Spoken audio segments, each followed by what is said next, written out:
నవదుర్గలో ఒక రూపమైనటువంటి అమ్మవారికి కాత్యాయని అనే పేరు ఎలా వచ్చిందో మీకు తెలుసా?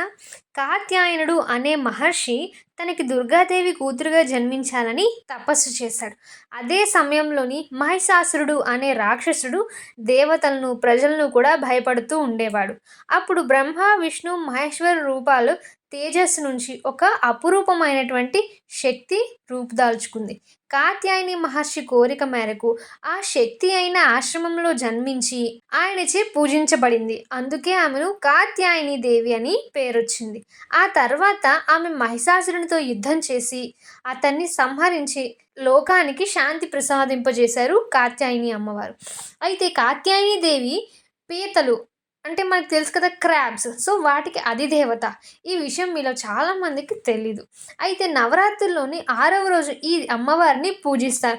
మరొక విషయం ఏంటి అంటే, మంచి భర్త రావాలని ప్రతి ఒక్క అమ్మాయిలు కూడా ఈ అమ్మవారిని ఎక్కువగా పూజిస్తూ ఉంటారు.